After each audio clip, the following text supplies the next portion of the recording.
Welcome to the Garage Series for Office 365. My name is Jeremy Chapman. So over the past year, we focused on how to take advantage of Office 365. If you look back at Season 1, I covered all of the topics around client deployment with my co-host, Yoni Kirsch, in terms of how to provision and manage Office 365 Pro Plus. In Season 2, we expanded, went beyond the client and across the stack, looking at IT and user needs. So what we want to do on this show is really step back and explore what the shift to the cloud means for IT pros. And to do that, I'm joined by Mr. Curtis Sawin. Hello. Thanks for being here. And he's worked with a lot of the IT pros doing early adoption of Office 365 and Office 365 Pro Plus. Right. And we often see sometimes a mindset that when people see a shift, they think, I'm going to shift to the cloud. They get nervous that they're going to shift themselves out of a job or that they're going to have less control. And the good news is that's totally not the case. So over the next 15 minutes or so, we're going to discuss all of that and what that means in terms of your roles as IT pros and what that means to move to Office 365 as a cloud service. But before we get started, as is tradition, let's have a look at today's trivia question. True or false? You can establish a remote connection via PowerShell for administering your users and data within Office 365. Stay tuned for the answer at the end of the show. You know, Curtis, one conversation I had recently with a friend of mine, longtime friend, is basically when I moved to the cloud, he's an Exchange admin. Is it going to jeopardize my job? Is it going to be something in terms of changing the way that I work? And these kind of alarmist opinions happen all the time, and really change is inevitable, right? Yeah, and we do. We hear that all the time, and you're right. And I guess the challenge is that, you know, IT's not going away. If your job is just to keep the lights on, well then maybe, because really your end users and the business is really only going to notice when you do a bad job. But we all know that's not what IT pros do. Right, they don't do that. They don't just keep the lights on. You and Correct. we've come from an IT background, and really, if you think about it, change has happened really since we were working. I don't want to go too far back, because you could go all the way back to client and terminal days and all those things. But if you think about it from an IT, there's kind of two different vectors I want to talk about, both from the IT side as well as from the user side. There are two different things that, you know, in terms of the change, aspects. First off, when we look at IT infrastructure. Right, so if you're an infrastructure person, back in the early 2000s, 10 years ago, you're spending a lot of time wiring services and putting them all together. Right, so you might have been building out a bunch of infrastructure. I was a big fan of Windows Server System Reference Architecture. I even started out at Microsoft building all that stuff. And you're putting these pieces together. That slowly became more and more modeled. So then you saw this rise of virtualization and automation. So we saw a huge rise with both virt and automation. And that really, a lot of people would have said, well, geez, now that we've risen into this virtualization automation kind of mindset, does that mean that the guy who's building out those servers and taking that maybe optical or file media and building those servers out, does he go away? Exactly. I mean, you would think with automation, you're making so many things much more efficient and faster and cheaper, you'd think jobs would go away there. But it hasn't. It didn't really go away then either. When I learned VB script, there were so many doors that opened for me, not that ended up shutting for everyone else. You're right. In automation, really, the more that you mastered that, the more opportunities you had. And at the same time, on a user level, there was a time back when you used to have the computer that was kind of allocated to you. If you were lucky, maybe your employer gave you a phone. And you'd only use those couple of devices. But really, that started to change as well, right? Right. Then goes mobility. And then there's the internet. And then multiple devices, device proliferation. Right. And these devices are always connected to the internet, but sometimes not through the corporate firewall. Right, and if you think about the way the consumer trends start to shape up, they might have gone from Blackberries, or they started using things like iPhones and iPads, and sometimes there wasn't always going to be a connectivity between what you offered inside your domain and that device, but the users ended up finding a way. Yep. And really, they always find a way. And it added a bit more pain from an IT perspective, because then they had to figure out, okay, user really wants to be productive on this device. How do I make that work? I'm going to have some trade-offs, whatever. But all of that makes it really difficult in terms of managing that from an IT perspective. At the same time, from a virtualization perspective, we're thinking about, okay, well, now that we're automating everything, we've modeled out how we build out services and all of that stuff. Why do I need to actually manage the physical sites for my data centers? Why do I need to buy server racks and go through all the procurement process to get hardware and metal and depreciate all of those things? Exactly. It becomes harder and harder to even build up stuff because I've got all of these things I'm sitting on. Wouldn't it just be nice if I could start offloading all of that into a service where I can basically turn it on and start remoting into somebody else's data center and have the services that I need there? So we saw from an IT perspective this kind of rise of cloud computing. You see it from infrastructure as a service, many IaaS providers doing that type of work, where basically we can move some of our on-prem investment into the cloud to really give us instantaneous scale. I might have seasonality if I'm a retailer, say in Christmas or holiday season, that this will give me instant scale up. Yeah, it's great. At the same time, though, the nice thing was from a user perspective, they wanted to be able to get these devices to connect to services as well, and they kind of sought the same solution going to the cloud. Let's say I wanted to send a 100 megabyte file. Yeah, exactly. And a lot of customers or a lot of end users would just find a way, if their IT didn't have any mechanism, to share that amongst their team. So they'd find some consumer way of doing it that might not be as secure and might not be as manageable. Right, so then basically instead of not just bring your own device, which is kind of the late 2000s that we saw, they start to bring their own services. So file sharing, collaboration, maybe real-time co-authoring, those types of things, maybe enterprise social. People are going outside of what you're providing maybe in your domain side and finding those options in the cloud. And then basically that means that IT is left trying to manage what that means from a security perspective, a content perspective. So wouldn't it be better if I could control the data, protect my business, and really enable all of these services that users are begging for and do all of that, with the control of IT? And that's really what Office 365 gives you. So you have kind of this convergence, and this is where the convergent needs meet, is when I can take both of those cloud infrastructures together, I can then break down that barrier between the user and the IT side, and I can manage all of the traffic. So anything that I want to do from my own data sources back to the user, or anything I want to host up here, I'm controlling who has access, I'm controlling the services as they're rolling out, I'm doing change management with my users, and really IT is getting a bunch of the value and the credit, and users are seeing IT as heroes in terms of giving them more functionality. Right, and then it becomes less about managing the actual devices and more about managing the data in a secure and compliant way. Right, and all of this is extremely important, but there are still some tools and some processes in terms of what we would recommend IT pros to start using to really hone in their skills in terms of managing remote services. And a lot of that comes from the on-premises world in terms of managing Exchange, what you would do, what you'd manage with SharePoint. Those are a lot of the same tool sets. A lot of it's the same, a lot of it's different, and a lot of it gets better also as you move into the new model. So that's a great point. So let's take a look about, well, what is the same, what's different, and what's changed? So we moved to Office 365 and cloud services. A lot of things stay the same. Some things are different and some things get better, right? Certainly. So let's take a look at some of the stuff that stays the same. Right, and we both come from a client deployment and kind of an infrastructure and management world. Client deployment definitely stays the same because we do have system requirements we need to meet on the Windows side or the browser side that we need to make sure those devices keep. If it goes outside of the Windows platform, there's a few things that users administer as well.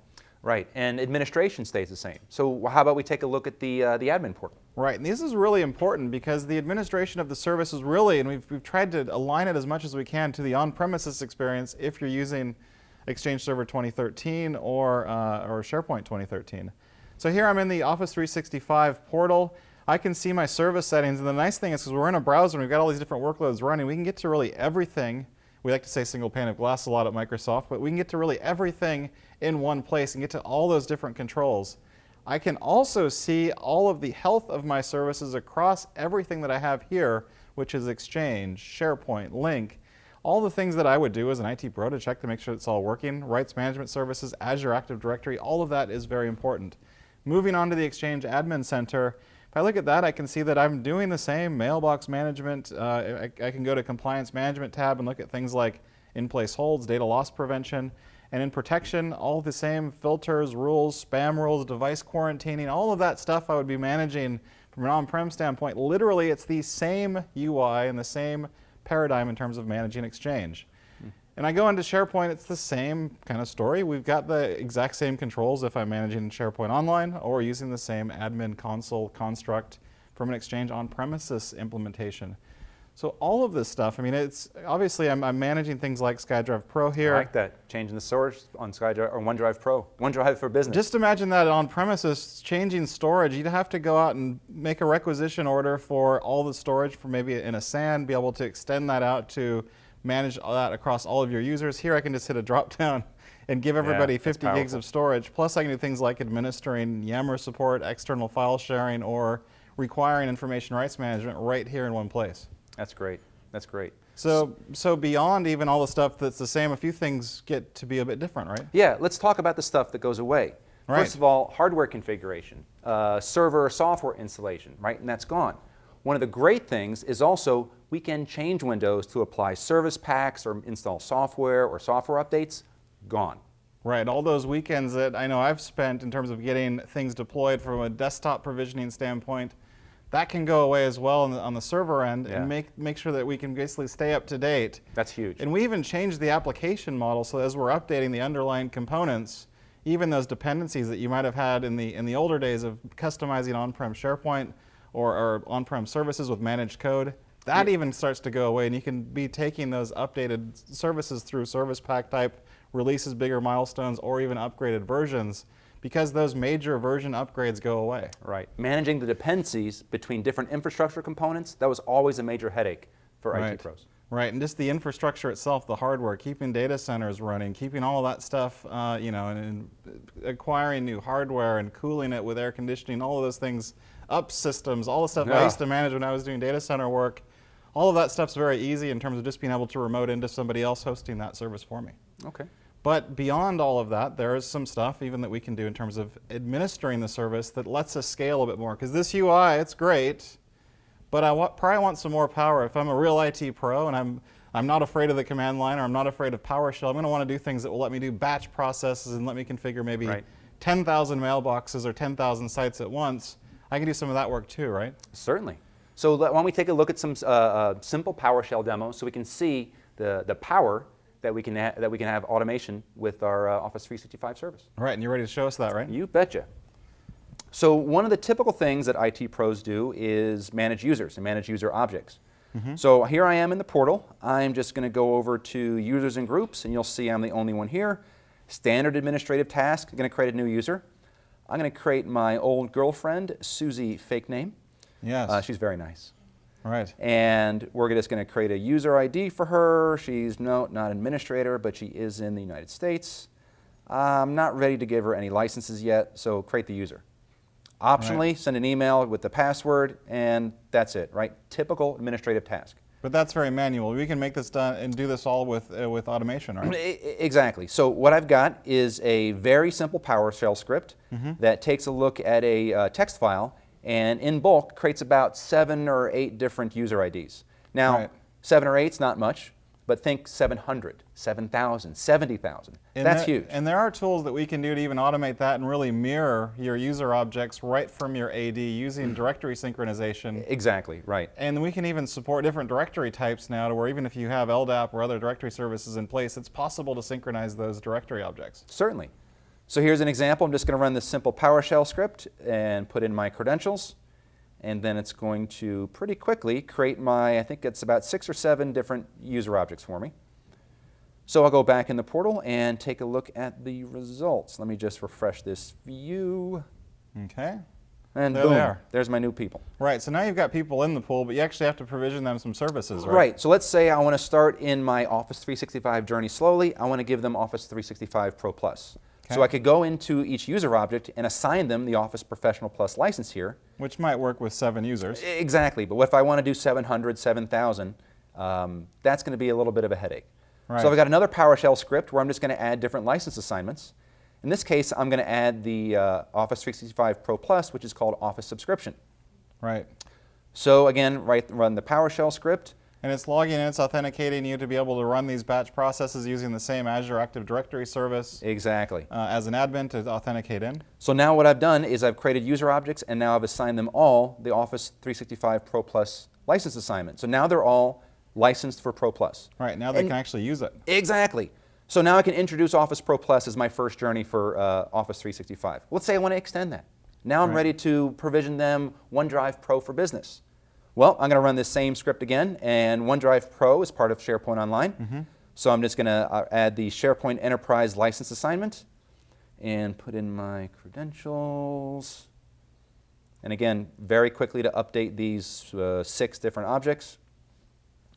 I'll go back to the portal, and now I'll just check the user objects, and we'll hopefully see that I've added the SharePoint Online license assignment. So this is a great way for me to introduce change at the pace that I'm comfortable with. And now I will get credit for introducing OneDrive Pro for Business to my users. And all of these things that we see here in the UI, of course, we've got PowerShell scripts to enable all of this stuff in the back end with automation. So even some of the higher end things, if I want to do, if I wanted to use it to generate rules or to do things like turn on Office 365 message encryption or any of those higher order, say, exchange management aspects, I can do that with PowerShell as well. Certainly. Creating user objects and manipulating licenses is just the tip of the iceberg.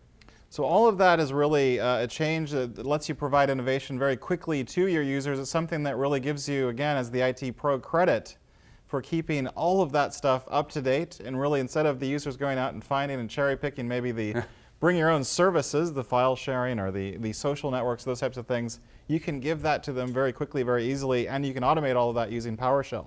Exactly, exactly. It's very powerful. So it lets you keep up with user demands, it lets you enable all the new scenarios, and it's not just about end user features, but also security and management features, encryption, however I want to set up. If I want to use things like SMIME, all those types of controls, I can do all of that right from the portal. And you can imagine just even looking at the portal, that's something that an IT pro has to administer all of this stuff. It's not something that an end user is going to log into, or even the guy buying the software. You're going to have that kind of knowledge as an IT pro and as somebody who's familiar with Exchange and these workloads to understand how all of that works and what it means to turn something off or turn something on and really know what that means from an end user standpoint. Exactly. You'll need to be up to date with the new changes, and so you can validate them and make sure that you can introduce them into your environment. And one of my favorite examples that I always like to talk about is how I can turn on things like rights management services. So I was actually at Microsoft when we were writing things like Windows Server System Reference Architecture for enabling the early days of rights management services. And at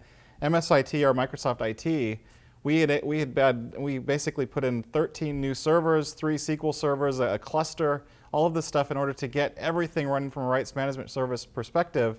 And in about 5 clicks, I was able to get that running using Azure AD and Azure AD RMS in the cloud. And it's all part of just the normal Enterprise E3 suite of Office 365. And you know, that's a great example of how the IT pro's job just evolved, just adapted.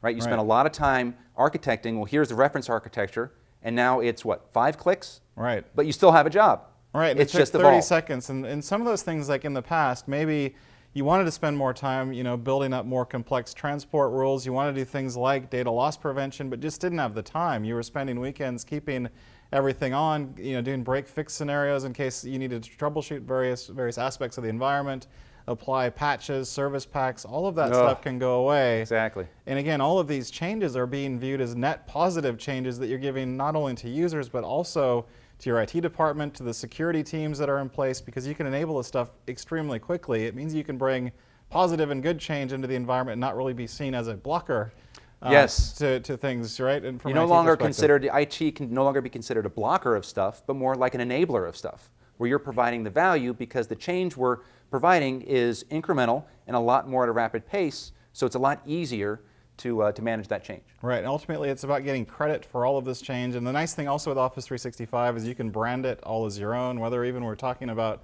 things like the new encryption tools where I can put my own banners in there, I can use my own domains, and when I log in I don't see necessarily even any Office 365 verbiage on the screen from an end user standpoint, because they don't really care about that. They just know that IT's given them a new service, whether it's something like Yammer or whether it's something like real-time co-authoring in the web apps. These are things that you can control and turn on very quickly, and even do that in a way that's branded. If you're Contoso, which we like to use a lot, or Microsoft, or whatever your customer name or your username or your tenant name is, you can apply that right to the service, and it looks like something that you've provisioned. So it's very cool in that you can provide that quickly and get the credit for that. But all of this really accrues to IT staying in control, in a lot of ways getting more control, because you can stay ahead of change and stay up to date with the user demands to where they're not going out and finding stuff that they want on their own, and then you have to kind of wrestle that and bring it back into your own control set. Yeah, and managing that big change gap becomes really difficult. Right. So all of this is extremely pertinent to somebody who's thinking about moving to the cloud. That's about all the time we have for today in this show. But before we conclude, let's have a look at the trivia question. True or false? You can establish a remote connection via PowerShell for administering your users and data within Office 365. So the answer to the question is true. You can use PowerShell to remotely administrate quite a bit of stuff with Office 365. There's a ton of stuff you can do with PowerShell, a lot more than what we talked about today. And probably a lot more than some of you think in terms of all the things that you can do. And it expands also the commandlets and things that you can do every single day. So we've covered a lot of ground today, and it's really about changing the way we think about administering the service and not doing all of those things on-prem in the way that you're doing them maybe in the past, but enabling your users with new technology before they go out and try to find these things themselves. It really is about, in some ways, getting more control for IT in terms of assisting with change management and taking more credit for changes as they're implemented in the organization. Right. Change management becomes a lot more exciting when you're delivering value. Right, and your customers, your end users, are also a lot happier when you're giving them new features and new things that they want and want to be able to use. So all this content and more can be found at Microsoft.com/garage. Thanks for watching, and goodbye for now.